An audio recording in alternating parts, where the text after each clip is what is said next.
Bonjour à tous, je suis ravie de vous retrouver. Nous sommes le jeudi 2 octobre. Voici les titres de ce journal. Est-ce bientôt la fin des mauvaises notes? En tout cas, l'évaluation positive est l'un des grands projets de l'éducation nationale. Certains établissements testent d'ailleurs déjà cette nouvelle notation avec des codes couleurs. Exemple dans ce journal au collège Renoir à La Roche-sur-Yon. Le procès Xynthia est marqué par le décès hier de l'un des 5 prévenus. Patrick Masselin a été poursuivi pour homicide involontaire et mise en danger de la vie d'autrui. L'homme de 65 ans était l'un des anciens adjoints du maire de la Faute-sur-Mer et possédait 2 entreprises de construction. Enfin, plus légèrement, nous retrouverons des jeunes en plein domptage et jonglage. Ils sont inscrits à l'école de cirque équestre de Saint-Pierre-du-Chemin, la seule du genre en France. Un mois après la rentrée scolaire, nous allons nous pencher sur un sujet qui fait débat depuis des années, l'évaluation des élèves. Alors faut-il supprimer les notes pour laisser place à une notation positive? Eh bien, au collège Renoir à La Roche-sur-Yon, on teste la méthode. Les 6e découvrent donc le système de code couleur. Reportage de Guillaume Lefort. À son arrivée il y a 2 ans, Françoise Palomba, la principale de ce collège, a pris une décision.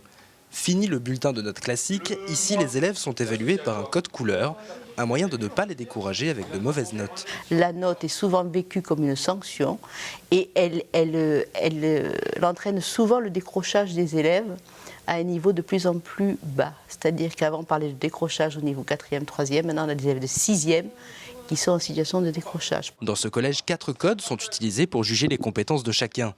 2 ronds verts si une notion est acquise, un seul si elle est plutôt acquise, un rond rouge pour plutôt pas acquis et 2 pour pas du tout acquis. Pour cette classe de 5e, ce nouveau mode d'évaluation est plutôt bien accueilli. Quand on a un contrôle, on a moins peur d'avoir une bonne ou une mauvaise note. On connaît nos points forts et nos points faibles, les endroits à réviser. Avec les compétences, on peut se rattraper, on n'est pas découragé. Alors qu'avec les notes, on est découragé. Mais les meilleurs de la classe, eux, ont encore du mal à s'y habituer. C'est moins précis, on ne peut pas trop savoir si c'est vraiment bien réussi ou si c'est juste réussi. Ça t'embête de ne plus avoir de bonnes notes sur ton carnet? Bah ouais, un peu. Pour la direction, plus de notes ne signifie pas plus d'évaluation. Cet outil permet aussi bien aux parents qu'aux professeurs de connaître précisément, point par point, le niveau d'un élève dans chaque matière. Ça leur donne un peu plus confiance, ils voient qu'ils réussissent quelque part, même s'ils ont des erreurs autre part, ça permet de compenser et de voir quels sont les domaines qu'il faut travailler, quels sont les domaines où ils sont, par contre, où ils ont un talent. Donc ça permet de mieux diriger le travail vers un domaine précis. Après 1 an d'expérimentation dans ce collège, seules les classes de 6e et une classe de 5e ont adopté cette méthode. Certains professeurs des autres classes sont encore sceptiques. Un mot de politique à présent pour vous dire que Bruno Retailleau vient d'être élu président du groupe UMP au Sénat. L'élection s'est déroulée ce jeudi matin. Le président du Conseil général de la Vendée a recueilli 79 voix contre 39 pour Roger Carucci et 25 pour Gérard Longuet. Tous les sénateurs du groupe UMP ont donc voté ce matin et c'était le cas pour Didier Mandelli, fraîchement élu sénateur de la Vendée et qui faisait d'ailleurs partie de l'équipe de Bruno Retailleau. Après les résultats, nous l'avons joint par téléphone.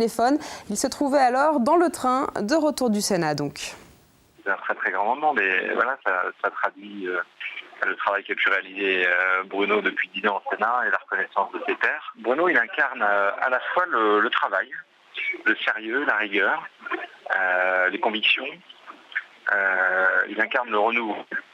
Il est relativement jeune, il a 10 ans d'expérience au Sénat, mais il est perçu comme quelqu'un de fiable, très attaché au territoire et à l'institution du Sénat qu'il faudra sans doute défendre dans les années qui viennent, puisqu'elle est un peu remise en cause.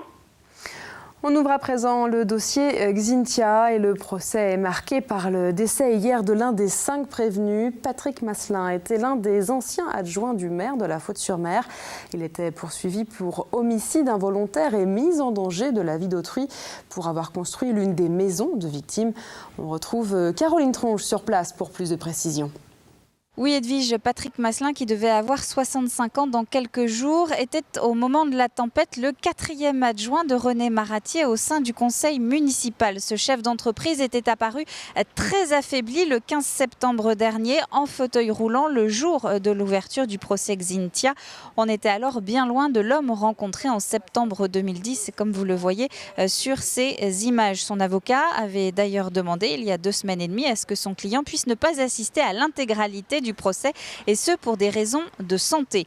Alors juridiquement parlant, ce décès met un terme aux actions en cours à l'encontre de Patrick Masselin. Il comparaissait notamment pour homicide involontaire aggravé et pour mise en danger, mais pas les actions qui concernent l'entreprise dont il était l'unique gérant et qui fait elle aussi partie des prévenus. L'incidence du décès de M. Masselin sur la poursuite du procès est limitée à l'extinction de l'action publique d'une part et puis à la représentation d'une des 2 sociétés par une nouvelle personne physique d'autre part. Et là, le tribunal a indiqué ce matin qu'il va falloir désigner un mandataire, c'est-à-dire une personne physique qui va venir représenter cette société personne morale. René Maratier, qu'on savait proche de Patrick Masselin, refuse de s'exprimer publiquement sur cette disparition. L'audience, elle, a repris comme prévu ce matin. Le numéro 2 des sapeurs-pompiers de Vendée est notamment revenu sur les secours déployés le soir de Xynthia. Demain, place au sénateur Alain Anziani, le rapporteur de la mission d'information sur cette tempête. Merci Caroline Tronche et à demain pour le dernier jour d'audience de cette 3e semaine. Et puis notez que vous pouvez retrouver toutes les informations du procès sur notre site internet. L'union fait la force, ce pourrait être le slogan des entreprises industrielles de Vendée, puisque cette année encore, elles seront présentes ensemble au Midest. Il s'agit là du premier salon mondial de la sous-traitance industrielle. L'événement a été présenté ce jeudi. 23 entreprises du département seront donc regroupées au salon à Paris du 4 au 7 novembre sous le sigle Pôle Vendée. L'objectif pour elles est de chasser en meute, comme elles disent.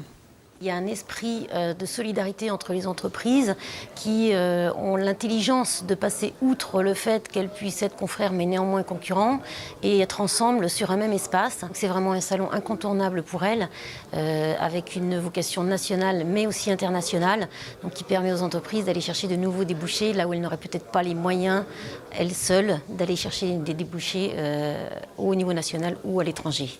Et précisons que la métallurgie est très présente sur le département, puisque une commune sur 2 compte au moins une entreprise dans ce secteur. Et puis sachez que du côté des mytiliculteurs, le blocage du pont Braud entre la Vendée et la Charente-Maritime se poursuit. Les mytiliculteurs réclament toujours l'aide de l'État.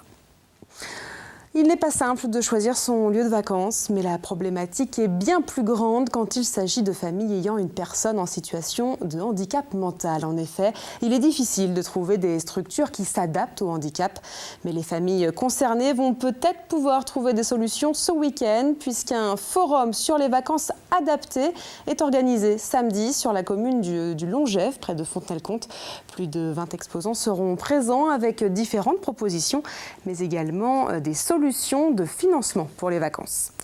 Et les actions se multiplient pour tenter de s'adapter aux personnes en difficulté. Cet autre exemple à présent, l'enseignement catholique et l'Institut thérapeutique L'Alouette viennent de signer une convention. Précisons que cet institut, basé à La Roche-sur-Yon, accueille des adolescents en difficulté psychologique. Et l'objectif de cette convention est de mieux intégrer ces jeunes dans le quotidien des collèges de l'enseignement privé. L'enfant peut être très temporairement dans un de nos établissements pour telle ou telle activité. On peut nommer par exemple les activités de PS et puis peut-être plus sur un temps plus long, mais c'est véritablement à l'enfant en fonction de son propre parcours et son propre projet et aussi sa propre personnalité. Le jeune qui sera maintenant accueilli en collège privé aura vraiment le statut de collégien à part entière. Il fera partie des effectifs du collège et au-delà de ça, il aura toutes les informations comme un autre collégien. Il n'y aura plus de cette discrimination, on peut dire, ou ces marques qui faisaient qu'il ne faisait pas partie intégrante de l'équipe des collégiens.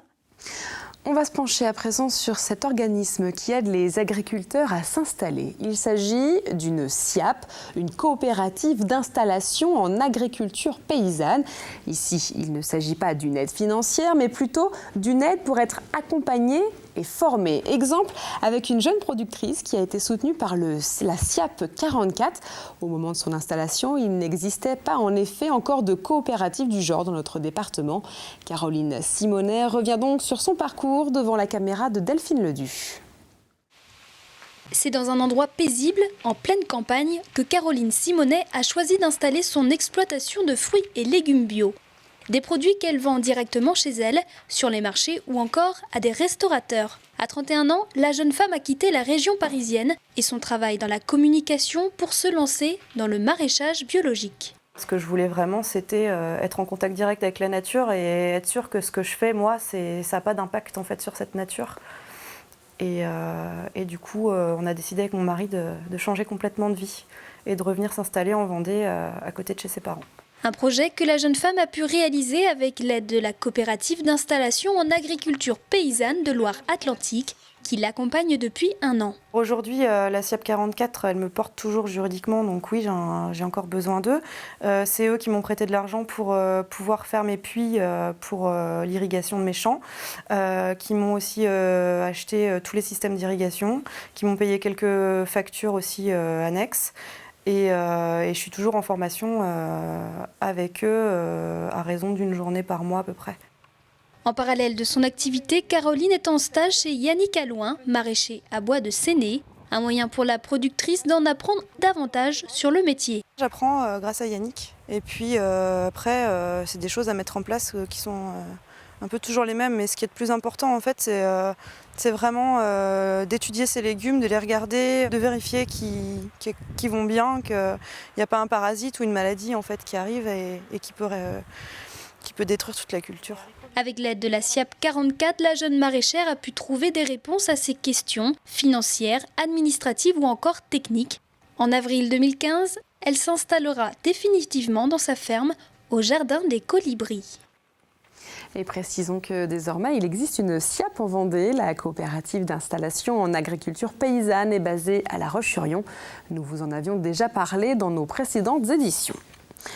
La Vendée s'expose, ou plus précisément ses entreprises. 60 d'entre elles ont été sélectionnées pour participer à l'exposition baptisée Made in Vendée jusqu'au 19 octobre. Le public peut donc découvrir le savoir-faire de ces entreprises à l'Historial au Luc sur Boulogne. L'événement a été piloté par la Jeune Chambre économique de Vendée. La Jeune Chambre économique s'est réunie il y a déjà 2 ans et demi pour créer une équipe de travail afin de sélectionner des entreprises qui représentent le savoir-faire des entreprises vendéennes. Nous avons cherché à rassembler des entreprises situées sur tout le territoire vendéen, des entreprises du littoral à celles du bocage, des entreprises qui sont des leaders dans leur secteur technologique, mais aussi celles qui préservent les savoir-faire. Nous avons rassemblé des petites entreprises et des grands groupes internationaux. Un mot de foot à présent pour revenir sur le tirage au sort de la Coupe de France. Et pour ce 5e tour, 3 derbys vendéens sont à l'affiche. Le week-end du 11 et 12 octobre, la Châtaigneraie recevra donc Luçon. Le Boiret-sur-Vie rencontrera les Herbiers. Enfin, Mouilleron jouera contre Fontenay-le-Comte. Précisons que 15 équipes du département sont encore en lice pour la Coupe de France. Et puis ce cocorico vendéen à présent, la nouvelle championne de France de dressage vendéenne. Sophie Auger vient de remporter le titre à Saumur dans la catégorie jeunes chevaux. La jeune cavalière évolue aux écuries des Grands Cailloux à Talmont-Saint-Hilaire. Alors on parlait de l'école en début de journal, eh bien on va parler à présent des activités extrascolaires à Saint-Pierre-du-Chemin. Il existe en effet une école de cirque équestre et c'est la seule école du genre à pouvoir accueillir des amateurs. Paul Burgot a retrouvé la quarantaine d'enfants en plein exercice sur la piste. Maëlys apprend à manier les bolas à Léonie, une discipline qu'elle connaît bien, elle en fait depuis 1 an. Il faut être assez souple déjà parce qu'il y a certains mouvements où il faut vachement se pencher en avant, en arrière ou sur les côtés. Alexis, son truc, lui, c'est le diabolo. Il y a les baguettes, il y a un fil, on pose le diabolo sur le fil, puis le fil va faire tourner le diabolo et puis après, au fur et à mesure, on fait des figures. Tous les deux sont en 2e année au Cirque Awa, une troupe de cirque amateur.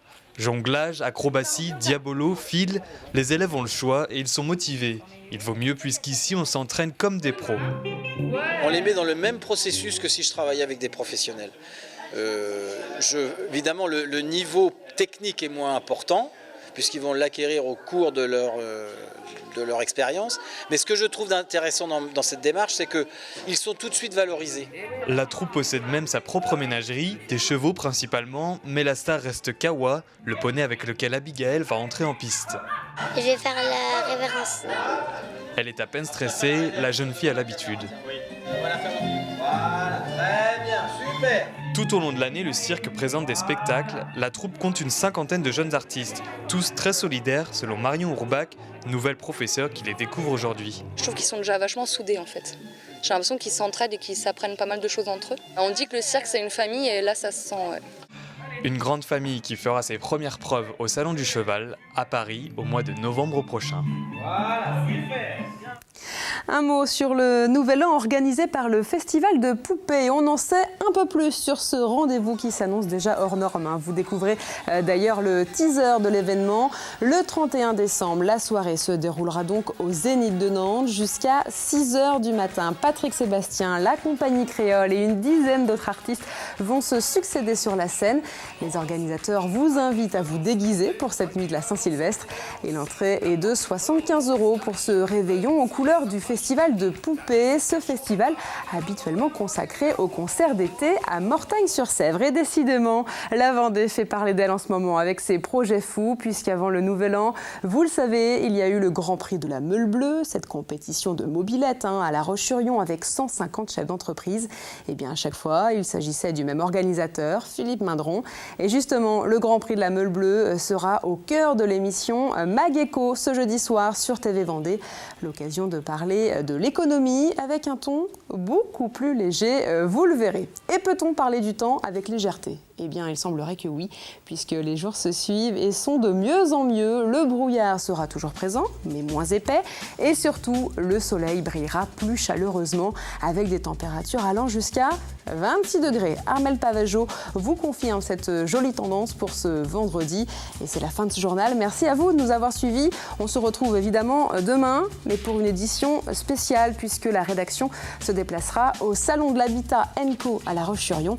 L'occasion de revenir ensemble sur toutes les possibilités envisageables dans votre maison. Et vous verrez, les idées ne manquent pas. À demain donc.